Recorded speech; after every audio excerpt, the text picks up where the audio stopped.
Okay, next जो unit है, sorry जो लेक्चर है वो लेक्चर 5th है, लेक्चर 5th यूनिट 3rd का, और यूनिट 3rd है स्पिलवे। कहीं भूल ना जाओ आप लोग, इसलिए मैं बीच बीच में रिमाइंडर दिलाता रहता हूँ कि यूनिट 3rd स्पिलवे हम पढ़ रहे हैं। ओके, तो इसका जो न्यूमेरिकल है, सेकेंड न्यूमेरिकल, वो है अ डैम है siphon spillway whose cross section is 1 meter high and 4 meter wide. The tailwater elevation at design flow is 6 meter below the summit of the siphon and the head water elevation is 1.5 meter above the summit. Assuming a coefficient of discharge of 0.6, siphon के लिए कह रहा है, what is the capacity of the siphon? आपको discharge निकालना है। What head would be required on an auger spillway when C is equal to 2.25 and 4 meter long to discharge this flow? तो ये कह रहा है कि आपको हेड का रिक्वायरमेंट कितना होगा इस फ्लो को डिस्चार्ज करने के लिए जब 4 मीटर लॉन्ग होगा ऑगी स्पिलवे और सी का वैल्यू 2.25 होगा। What length of auger weir would be required to discharge the same flow as the siphon with a head of 1.5 meter on the weir crust? आपको फिर डिस्चार्ज निकालना है Oggy spillway से कितना होगा, जबकि जो इसका हेड है 1.5 मीटर होगा वियर क्रस्ट के।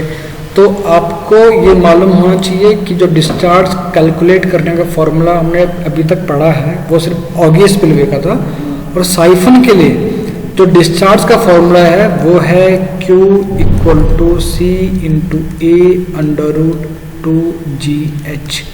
ओके, ये डिस्चार्ज का फॉर्मूला है साइफन स्पिलवे के लिए, और जिन स्पिलवे के हम न्यूमेरिकल कर रहे हैं आपको सिर्फ उन्हीं ही स्पिलवे के लिए न्यूमेरिकल सॉल्व करने हैं।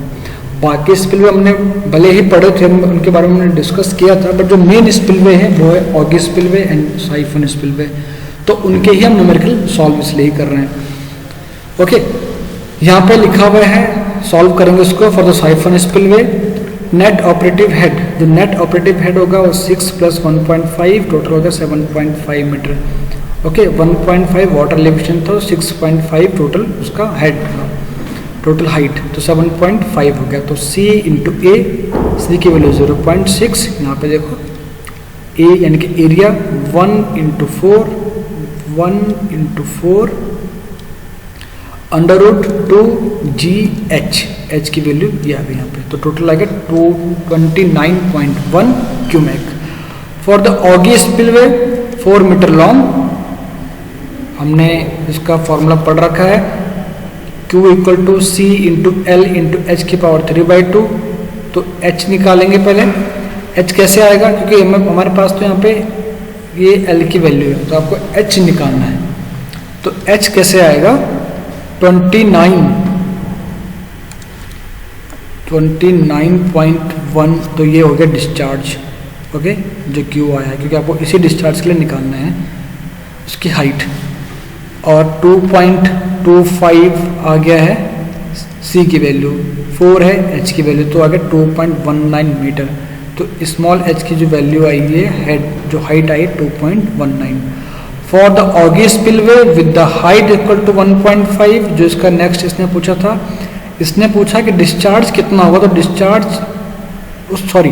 इन्होंने पूछा कि what head would be require, तो हेड की वैल्यू आ गई 2.19 इसी डिस्चार्ज के लिए, 229.1 के लिए, तो उसका वैल्यू, तो उसका आंसर आ गया 2.19। अब ये सेकंड ये कह रहा है कि what length of auger weir would be required to discharge the same flow discharge, उसी की बात कर रहा है, as the siphon with the head of 1.5।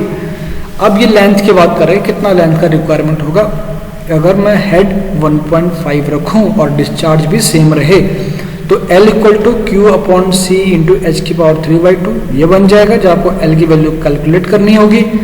तो यहाँ पे L की वैल्यू आएगी 7.04। Okay, it is the seen that for the same discharge a siphon spillway work with lesser head over the crust or with lesser length than an auger spillway। अब देखो यहाँ पे क्या कहा उन्होंने कि 7.5 था यहाँ पे नेट हेड साइफन के लिए, अब उतना ही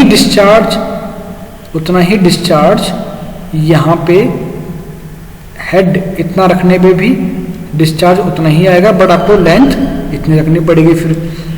अब जब हाइट जो है वो 2.19 है और एल की वैल्यू 4 है, तभी भी डिस्चार्ज इतना ही हो रहा है। तो ये कह रहा है कि ज़्यादा इजी हमारे लिए कौन सा होगा, फिर ऑगी स्पिलवे बनाना ज़्यादा इजी होगा कंपेयर टू साइफन स्पिलवे के लिए, क्योंकि साइफन स्पिलवे में आपको इतना हेड देना पड़ेगा तब जाके आप इतना डिस्चार्ज कैलकुलेट करोगे। बट अगर हम हेड यहाँ पे रिड्यूस करें, 2.19 यहाँ पे है और 1.5 यहाँ पे है, तो दोनों ही केसेस में देखो हेड इतना है, बाकी आपको चेंज करने हो सकते हैं बाकी वेरिएंट, बट जो डिस्चार्ज है वो 29.1 ही आएगा।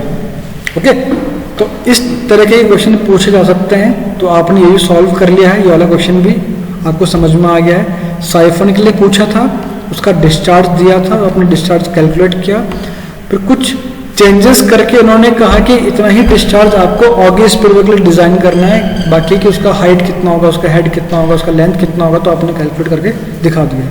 Okay, thank you.